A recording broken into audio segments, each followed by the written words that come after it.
அனைவருக்கும் வணக்கம். நீங்கள் பார்த்துட்டு இருக்கிறது ஆலினால் மேக்கர்ஸ் சேனல். இன்றைக்கி நான் உங்களுக்கு செஞ்சு காமிக்க போகிறது சுண்டக்காய் துவையல். சுண்டக்காய்னாலே கசப்புத்தன்மை இருக்கும். தோல் நம்ம துவையலாக செஞ்சு சாப்பிடும்போது அந்த கசப்புத்தன்மை இல்லாமல் இருக்குது. நல்லா இருக்குது, டேஸ்ட் நல்லா இருக்குது. இது குழந்தைங்களுக்கு கொடுக்கலாம். வயிற்று பூச்சி எதுவுமே இல்லாமல் ஆரோக்கியமாக வளர்கிறதுக்கு இது நல்லா ஹெல்ப் பண்ணும். அதே மாதிரி சுகர் பேஷண்ட் யாராவது இருந்தாங்கன்னா இதை நம்ம செஞ்சு கொடுத்தோன்னா உங்களுக்கு சுகர் லெவல் கண்ட்ரோல்லே இருக்கும். இதுக்குள்ள பொருட்கள் எல்லாமே நான் டிஸ்கிரிப்ஷன் பாக்ஸில் கொடுக்குறேன், நீங்கள் அங்கே போய் பார்த்துக்கலாம். வாங்க எப்படி பண்ணலான்னு பார்ப்போம். ஸ்டவ்வை ஆன் பண்ணிவிட்டு ஒரு கடாய் வச்சுருக்கேன்.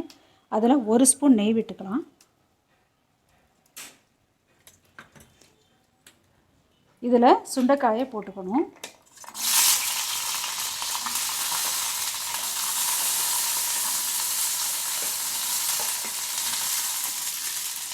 சுண்டைக்காயில் காம்பலை நல்லா ஆஞ்சிட்டு நல்லா வாஷ் பண்ணிடணும். வாஷ் பண்ணிவிட்டு எடுத்து இந்த மாதிரி போட்டுட்டு கொஞ்சம் பச்சை வாடை போகிற வரைக்கும் நம்ம வதக்கிக்கணும். இதை வதக்கியிருக்கேன். இதை ஒரு பிளேட்டில் எடுத்துக்குவோம். அடுத்தது 1 ஸ்பூன் ஆயில் விட்டுக்கலாம். எண்ணெய் நல்லா காஞ்சிருக்கு. இதில் 1 டேபிள் ஸ்பூன் உளுத்தம்பருப்பு போட்டுக்கலாம். அடுத்தது இதிலேயே 1 ஸ்பூன் கடலைப்பருப்பு போட்டுட்டு இது நல்லா செவக்க வர்ற அளவுக்கு நம்ம வதக்கிக்கணும்.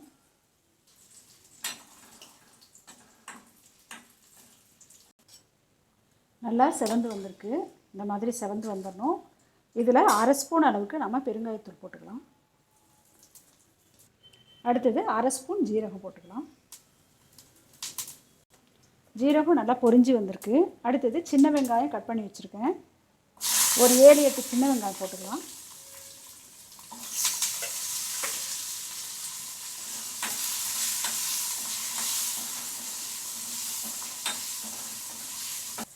வெங்காயமும் நல்லா வதங்கியிருக்கு. அடுத்தது தக்காளி, ஒரு சின்ன தக்காளியாக எடுத்துகிட்டு பொடியாக கட் பண்ணியிருக்கேன். அதையும் இதில் சேர்த்துக்கிட்டு வதக்கிடலாம். இதில் தேவையான அளவுக்கு கல் உப்பு போட்டுட்டு ஒரு துண்டு புளி சேர்த்துக்கலாம். இவ்வளோ அளவுக்கு புளி சேர்த்துட்டு இதையும் வதக்கிக்கணும்.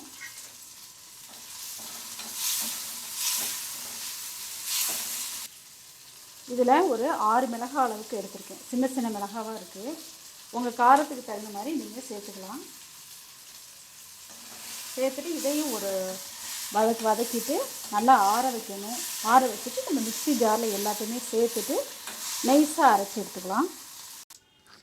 இதிலையே 1 ஸ்பூன் ஆயில் விட்டுட்டு கடுகு போட்டிருக்கேன். கடுகு நல்லா பொரிஞ்சு வரணும். பொரிஞ்சு வந்ததுக்கப்புறமா கருவேப்பிலையை போட்டுக்கிறேன். இப்போது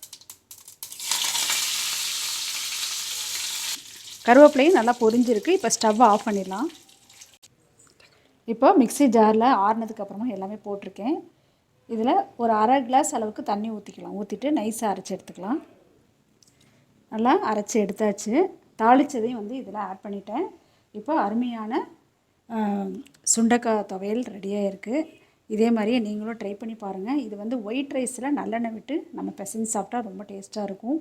அதே மாதிரி இட்லி, தோசை அந்த மாதிரி இதுக்கும் நமக்கு நல்லாயிருக்கும். டேஸ்ட்டு நல்லாயிருக்கும். இது கசப்புத்தன்மை இல்லாமல் இருக்குது. துவையல் அரைக்கும்போது கசப்புத்தன்மை இல்லாமல் இருக்கும். நீங்கள் ட்ரை பண்ணி பார்த்துட்டு எப்படி இருக்குன்ட்டு கமெண்ட் பாக்ஸில் போய்ட்டு உங்களோட ஒப்பீனியனை என்கிட்ட சொல்லுங்கள். ஆலினால் மேக்கர்ஸ் சேனலுக்கு லைக் பண்ணுங்கள், ஷேர் பண்ணுங்கள், கண்டிப்பாக சப்ஸ்கிரைப் பண்ணுங்கள். தேங்க்யூ.